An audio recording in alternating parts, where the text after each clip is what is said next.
A paz do Senhor, meus queridos irmãos, sejam muito bem-vindos ao nosso canal.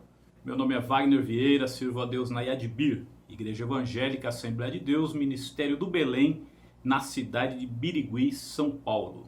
Campo este, sob os cuidados do pastor Emanuel Barbosa Martins Júnior. Seja muito bem-vindo para a nossa pré-aula.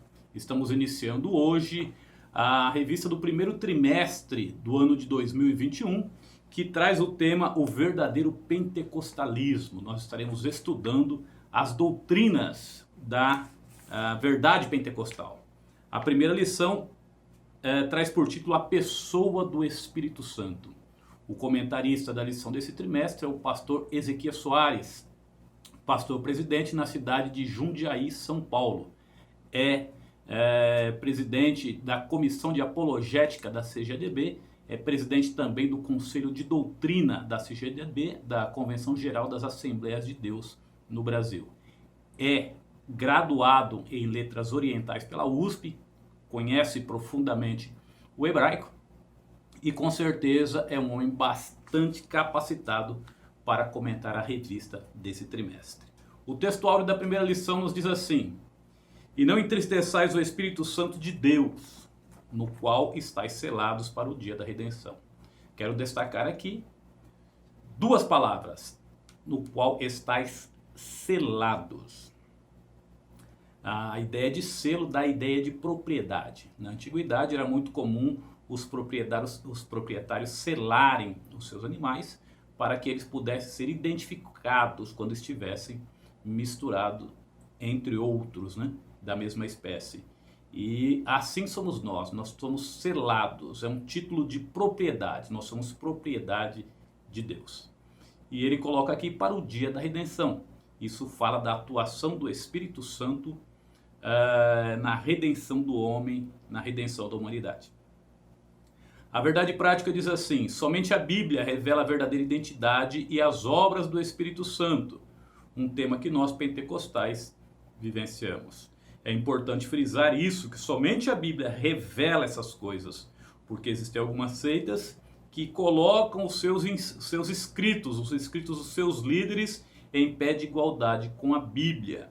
E ali eles impõem aos seus membros as ideias pré-concebidas das suas organizações. Mas a Bíblia, e somente ela, revela o Espírito Santo, a pessoa do Espírito Santo, sua identidade e a sua obra.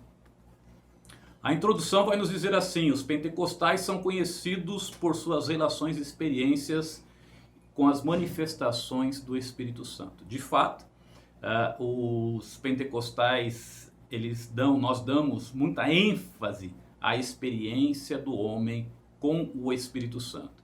Quando alguém se converte, logo ele é incentivado a buscar o Espírito Santo, a ter intimidade com o Espírito Santo e principalmente em receber o batismo com o Espírito Santo. O primeiro tópico, a revelação do Espírito Santo nas Escrituras. O que os crentes precisam saber sobre o Espírito Santo? Antes de responder essa pergunta, eu quero dizer por que é que os crentes precisam saber as verdades sobre o Espírito Santo. A maneira como nós servimos a Deus está baseada naquilo que nós cremos acerca de Deus.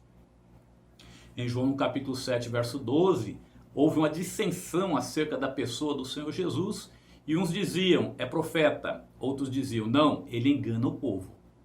E certamente aqueles que diziam que ele enganava o povo, que ele era um mercenário, que era um aproveitador, um embusteiro, certamente essas pessoas resistiram às suas palavras, enquanto aqueles que achavam que ele era profeta foram abençoados por ele, tiraram muito proveito das suas palavras.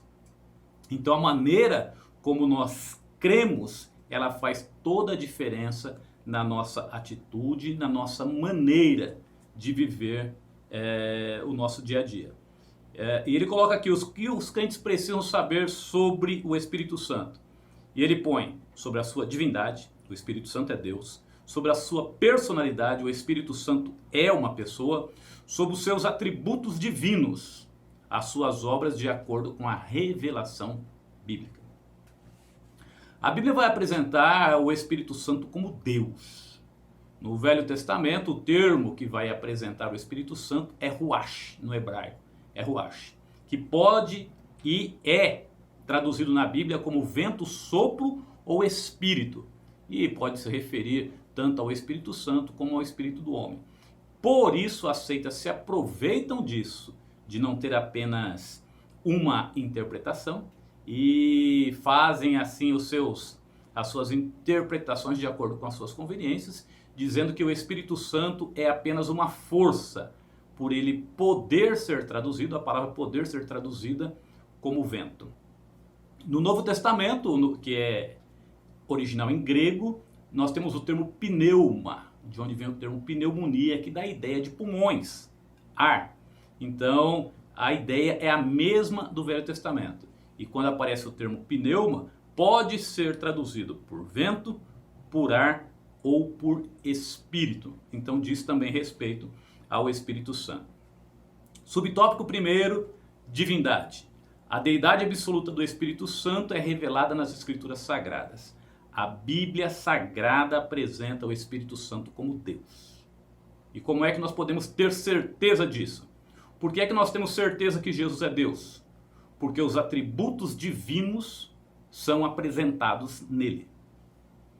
Uma coisa que nós temos que ter em mente é que a própria revelação de Deus, ela foi paulatina, ela foi gradual. O próprio Deus, quando ele se revelou de maneira gradual. E eu quero chamar a atenção dos irmãos para o texto em hebraico no Velho Testamento, para que nós consigamos entender isso. O Velho Testamento, como você deve saber, ele é lido da direita para a esquerda e de cima para baixo. Então nós temos aqui, e falou Deus a Moisés e disse a ele, eu, Yahvé, apareci a Abraão, a Isaac e a Jacó, como El Shaddai. Nas nossas versões vai aparecer, eu apareci a eles como Deus Todo-Poderoso. Aí ele coloca aqui, mas o meu nome, Yahvé, esse aqui é o tetragrama hebraico, YHWH, não fui conhecido por eles. Então o texto nos afirma que Deus se apresentou a esses homens no passado, a esses patriarcas, como Deus Todo-Poderoso. Mas aqui nós encontramos uma revelação maior que Deus estaria fazendo ao seu povo. Dito isso, quero afirmar o seguinte, essa revelação progressiva de Deus ao seu povo, ela veio até os dias do Novo Testamento. Quando Jesus se apresentou aos judeus como o próprio Deus, eles quiseram apedrejá-lo. E isso foi uma evolução da revelação. Porque Deuteronômio 6,4 vai dizer que ouve Israel, o Senhor teu Deus é o único Senhor. Shema Israel, Adonai Enoê, Adonai Errad. Agora veja bem, quando Deus se apresenta a Abraão, ou melhor a Moisés, e ele disse assim, mas e se o povo não crer, se o povo perguntar quem foi o Deus que te enviou? E Deus disse, responda, eu sou, te enviou. E Jesus, no Evangelho de João, ele vai dizer aos judeus, antes que Abraão existisse, eu sou. E a Bíblia diz que eles pegaram em pedras para apedrejá-lo. Por quê? Porque Jesus estava se declarando igual ao Deus do Antigo Testamento. Nós temos que entender o seguinte, Jesus disse, eu e o Pai somos um. Em outro texto ele diz, o Pai é maior do que eu. E é bom nós frisarmos isso, porque algumas pessoas dizem, alguns movimentos dizem, que Deus Pai, Deus Filho e Deus Espírito Santo é o mesmo, é a mesma pessoa em manifestações diferentes. Mas não é isso que a Bíblia apresenta. Quando Jesus diz que o Pai é maior do que ele está se referindo a esse relacionamento que existe dentro da Trindade, porque Jesus estava encarnado. Quando ele diz, eu e o Pai somos um, está se referindo à divindade. Pai, Filho e Espírito Santo são o mesmo Deus. Quando Tomé se apercebe disso, Jesus se apresenta ressuscitado no meio do recinto e diz assim, Tomé, pode tocar e vede que sou eu mesmo. Tomé diz assim, Senhor meu e Deus meu. Então isso foi uma evolução. A revelação, ela passou por um processo de evolução. Vamos prosseguir aqui. Nós vemos o Espírito Santo na fórmula batismal. Jesus disse assim, batizando-os em nome do Pai e do Filho e do Espírito Santo. Não faria o menor sentido você batizar uma pessoa nas águas com uma fórmula batismal em nome de Deus Pai, em nome de Deus Filho e em nome de uma força. Isso só faz sentido se Deus Pai é Deus, Deus Filho é Deus e Deus Espírito Santo é Deus. E eles estão presentes aqui, apresentados como divindade na fórmula batismal. Em 1 Coríntios 3,16, por exemplo, vai nos dizer que Deus habita em nós. E vai dizer que nós somos templo do Espírito Santo. Então o termo Deus e o termo Espírito Santo, eles são tomados de maneira intercambiáveis, porque se trata da mesma divindade.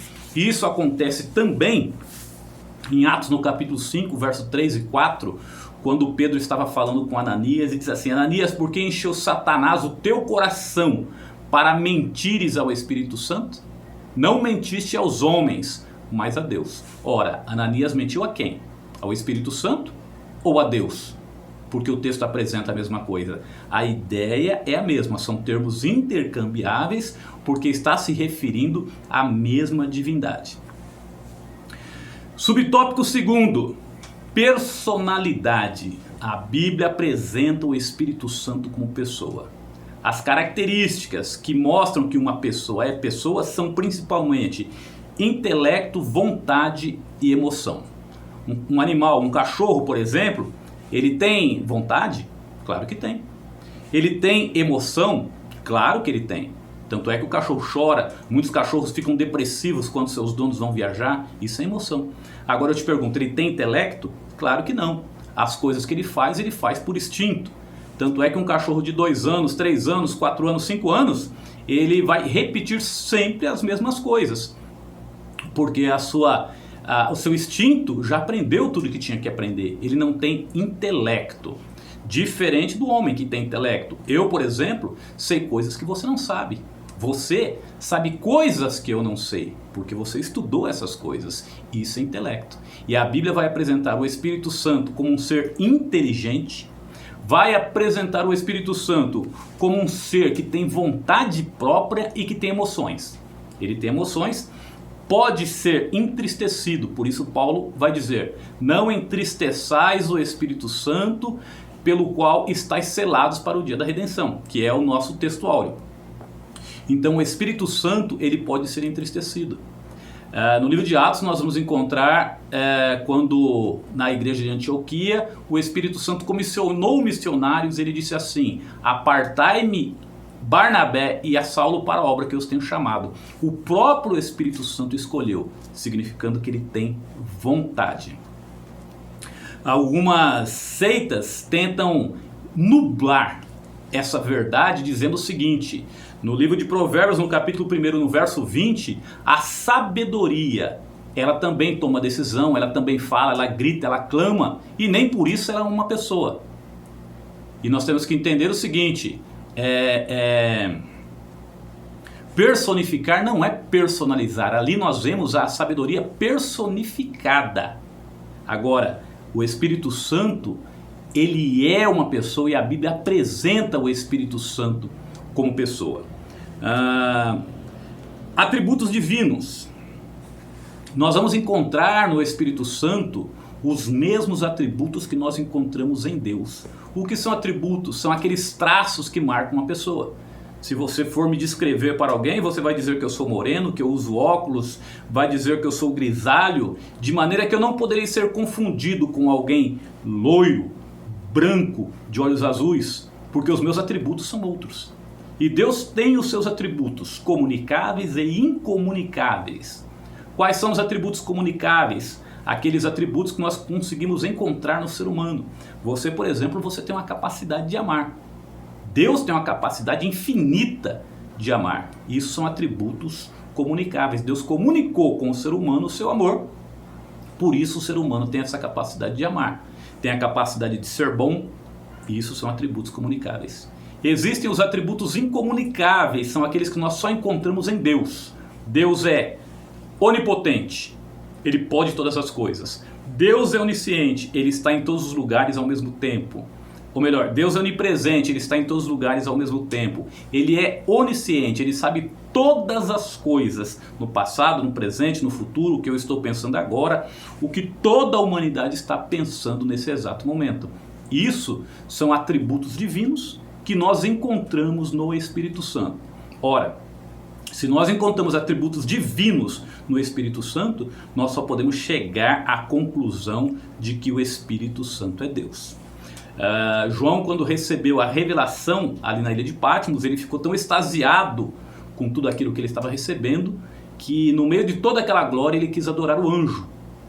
E o anjo disse: não faças tal, porque sou teu conservo. Adora a Deus. Deus deve ser adorado. Por isso o Senhor Jesus foi adorado, porque Ele é Deus. Algumas seitas tentam, para contestar essa verdade, dizem que aquilo foi não era uma adoração que se fazia ao Senhor Jesus, mas que lhe prestava homenagem. Vamos adiante. Tópico 2, o Espírito Santo e Jesus Cristo. O Senhor Jesus e o Espírito Santo são um só Deus, juntamente com o Pai, visto que a Trindade é a união de três pessoas distintas, igual em glória, poder e majestade. Esse é o credo de Atanásio. Atanásio, que foi um dos pais da igreja, eu disse a princípio que a divindade, a revelação, ela foi evoluindo, ela foi passando por um processo. Ele começou de uma forma, Deus se revelando de uma forma, e ele foi expandindo essa revelação. E Atanásio, um dos pais da igreja, ele escreve acerca da Trindade. E ele coloca assim: nós adoramos a Trindade na unidade e a unidade na Trindade, sem confundir as pessoas. Por que sem confundir? Porque uma é a pessoa do Pai, outra é a pessoa do Filho e outra a pessoa do Espírito Santo. E ele diz, sem confundir as pessoas e sem separar as substâncias. Ou seja, são pessoas distintas, mas o mesmo Deus, a mesma divindade. As seitas que querem causar discórdia em relação a isso, trazendo aí as suas interpretações de acordo com as conveniências, ou até modificando o texto bíblico, dizem que o termo Trindade nem existe na Bíblia. De fato, ele não existe. O termo Trindade é um termo teológico para definir o fato de Deus ser três pessoas em uma divindade. E essas pessoas dizem então que acreditar dessa forma é ser politeísta. E isso está totalmente errado, porque ser politeísta é acreditar em vários deuses. Nós não acreditamos em vários deuses. Nós cremos, segundo a Bíblia, em um único Deus que subsiste em três pessoas: Pai, Filho e Espírito Santo. Subtópico primeiro do segundo subtópico: pericorese. O termo pericorese, quando nós desmembramos o termo, ele já nos ajuda a entender o conceito. O que é peri? Peri, em volta. Um dentista, por exemplo, você muito provavelmente já passou em frente a um dentista e você viu uma placa lá: periodontia e endodontia. O que significa isso? Endodontia é que a pessoa mexe dentro do dente, faz canal. E periodontia, que a pessoa faz obturações e outros tratamentos, tira tártaro, faz limpeza e outras coisas que estão em volta do dente. Então, pericorese é um termo para explicar o relacionamento dentro da Trindade.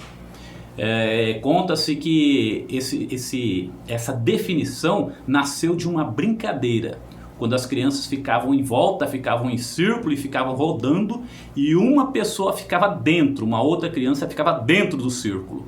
E quando aquela criança que estava dentro se levantava, ela saía correndo para o círculo, e alguém que estava no círculo saía correndo para dentro, dando lugar então para aquela pessoa que estava dentro pudesse ocupar o lugar na periferia. Esse é o conceito para nós entendermos o relacionamento dentro da Trindade. Em dado momento, o Filho está no centro. Em dado momento, o Pai está no centro. E em dado momento, o Espírito Santo está no centro. Nós vemos na criação do mundo, a Bíblia vai dizer que o Espírito Santo pairava sobre a face das águas. Era ele que estava no centro. Depois nós vemos Deus formando um povo, Deus formando o homem do pó da terra. Deus estava no centro. Nós vemos o Espírito Santo habilitando homens para trabalhar nos utensílios do tabernáculo. O Espírito Santo estava no centro. O Espírito Santo capacitou os profetas. Ele estava no centro. De repente veio o Senhor Jesus, pregou ali nas terras da Judéia, realizou milagres, expulsou demônios, ensinou, curou pessoas. O Senhor Jesus estava no centro. Então, essa é a ideia de pericorese, o relacionamento que existe dentro da divindade, dentro da Trindade. Jesus disse, falando para Filipe, ele disse assim: não crês tu que eu estou no Pai e o Pai está em mim? Dizendo tratar-se da mesma divindade. Subtópico segundo, ele me glorificará. O comentarista aqui vai dizer sobre uma época em que houve uma época em que acreditava-se no meio pentecostal que o Espírito Santo não deve ser adorado, porque nós não vemos na Bíblia alguém adorando o Espírito Santo. Mas o Espírito Santo, sendo Deus, ele não só pode, como deve ser adorado.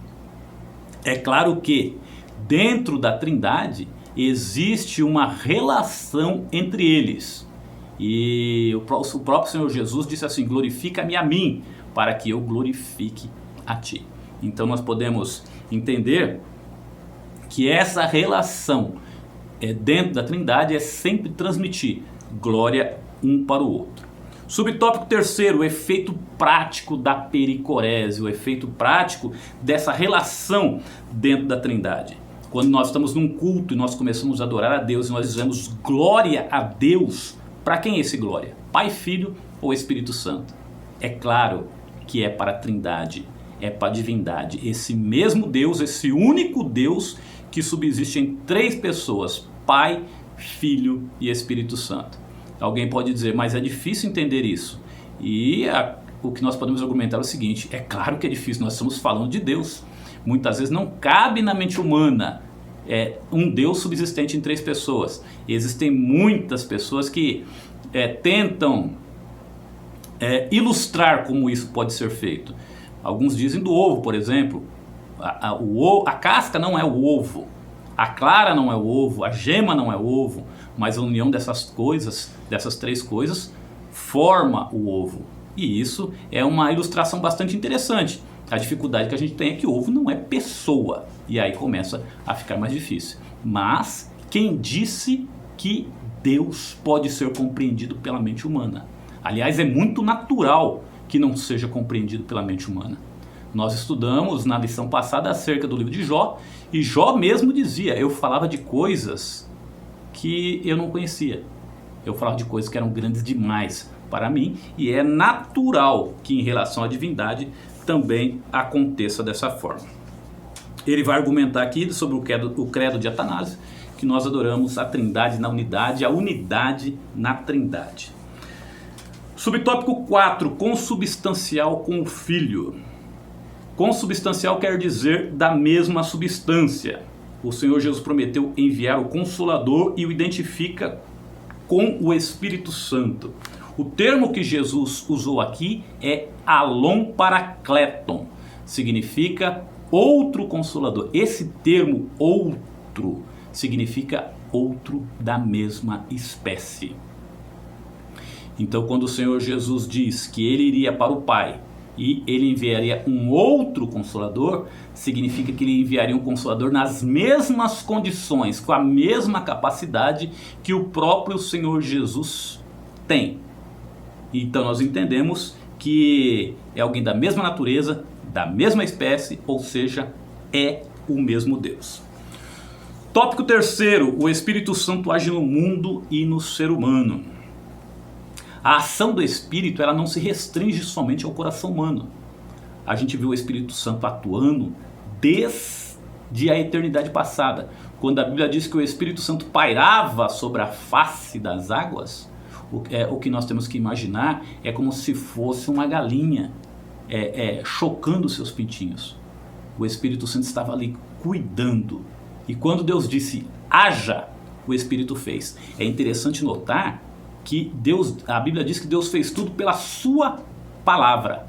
Porém, Colossenses vai dizer assim, falando de Jesus, todas as coisas foram feitas por Ele e sem Ele nada do que foi feito se fez. Ora, foi Deus Pai ou foi Deus Filho que fez? Foi a Trindade. As coisas que foram criadas pelo Espírito, pelo Pai e pelo Filho. Por isso a Bíblia vai apresentar os três sendo criadores. Em Salmo 104, verso 30, vai dizer assim, envias o teu Espírito e são criados, e assim renovas a face da terra. Então o texto está dizendo cabalmente que é o Espírito que cria todas as coisas. E nós sabemos que a Bíblia diz abertamente que foi Deus que criou, e essa mesma Bíblia diz abertamente que foi Deus Filho quem criou. Então o Espírito Santo, ele trabalha no coração do homem, ele trabalha na sustentação do cosmos, na sustentação do mundo organizado, mas ele também pode trabalhar em detalhes. Ele pode trabalhar no quebrantamento do homem, ele pode trabalhar gerando paz na alma da pessoa. Jesus falou sobre isso, quando ele disse assim que viria algo sobre os discípulos que iria saltar para a vida eterna. Isso é a presença do Espírito Santo. Jesus disse, eu vim para que tenham vida e a tenham em abundância. Essa vida em abundância é exatamente a presença do Espírito Santo na vida do homem. E Deus pode trabalhar, o Espírito pode trabalhar até nos detalhes. Eu, por exemplo, eu fui prestar um concurso público e tive que estudar uma matéria que eu tinha muita dificuldade. Ia cair 5 questões daquela matéria e eu acertei as 5. E eu atribuo isso ao Espírito Santo, porque naquele dia Deus abriu a porta e caiu somente coisas que eu sabia daquela matéria. Poderia ter caído uma infinidade de questões que eu não sabia, mas as 5 que caíram eu sabia e fui aprovado e contratado naquele concurso. Subtópico 2 do plano divino da salvação. O Espírito Santo, ele conduziu a história, inspirando profetas, quebrantando o povo de Israel, trabalhando no meio do povo de Israel, capacitando os 70 anciãos, companheiros de Moisés, quando Deus disse, eu vou tirar do meu Espírito que está em você e vou repartir sobre esses homens para ajudarem a levar aquela carga. E hoje nós podemos afirmar que o Espírito Santo é quem nos leva ao Senhor Jesus. Paulo vai dizer assim, quando ele escreve aos Coríntios, ele vai dizer assim, eu folgo porque vocês foram contristados, mas eu folgo ainda porque vocês foram contristados segundo Deus. Porque a tristeza segundo Deus, ela gera arrependimento, ela não gera a morte. O que significa isso? Que quando Deus fala com o homem se entristece, ele se contrista. E quem é que atua para fazer isso? O Espírito Santo. O Espírito Santo é que vai promover esse quebrantamento e vai afirmar no coração dessa pessoa que as coisas que estão sendo ditas acerca do Senhor Jesus, elas são verdadeiras. O próprio Senhor Jesus disse assim, ninguém pode vir a mim se o Pai não o trouxer. E como é que o Pai traz? Por meio do Espírito Santo. É o Espírito Santo que quebranta a pessoa. Subtópico 3, para nós encerrarmos, na vida humana. O Novo Testamento registra o início da dispensação da plenitude do Espírito. O livro de Atos dos Apóstolos, ele bem poderia ser chamado de Atos da Igreja, ou Atos do Espírito Santo, porque nesse momento de plenitude do Espírito Santo, o Espírito Santo promove as atitudes da igreja. É o Espírito Santo que conduz o povo de Deus, que conduz as atitudes da igreja. O momento que nós estamos vivendo, o momento da dispensação da igreja, é a era do Espírito Santo, é a dispensação do Espírito Santo. E ele encerra dizendo aqui: nos dias atuais o Espírito continua atuando na vida dos crentes. E como é que ele faz isso? Renovando, santificando, quebrantando, purificando. O Espírito Santo vai trabalhando. Nós vemos quando Eliezer foi buscar uma esposa para o filho do seu senhor Abraão, ele presenteou aquela moça, ele deu joias para aquela moça e ele conduziu aquela moça até o filho do seu senhor, até Isaac. E a Bíblia nos diz que Isaac saiu a meditar no campo e eles se encontraram no caminho. Isaac levou a sua esposa Rebeca para a tenda da sua mãe e se consolou da morte da sua mãe. Então perceba que o Espírito Santo está fazendo isso. Nesse exato momento ele está enfeitando a igreja, está adornando a igreja com dons, com renovo, com santificação, porque em dado momento ele vai nos levar ao encontro do noivo. Nós encontraremos o noivo no meio do caminho, ou seja, como Paulo disse aos Tessalonicenses, nós encontraremos o Senhor nos ares e assim estaremos para sempre com o Senhor. Que essa esperança se renove em nós, nesse ano que se inicia, que nós tenhamos a dedicação necessária para realizarmos o nosso ministério de magistério cristão e que Deus possa realizar grandes coisas através da minha vida e através da sua vida como professor. Que o Espírito Santo possa nos lapidar para nós sermos ferramentas úteis nesse trabalho de apresentar a igreja diante do Senhor, sem mácula, sem ruga ou coisas semelhantes a essa. É o Espírito Santo que faz, mas ele usa instrumentos como eu e você. Que Deus te abençoe. Não se esqueça de deixar aquele like, de compartilhar com seus amigos e de se inscrever no canal. Que Deus te abençoe e até a próxima.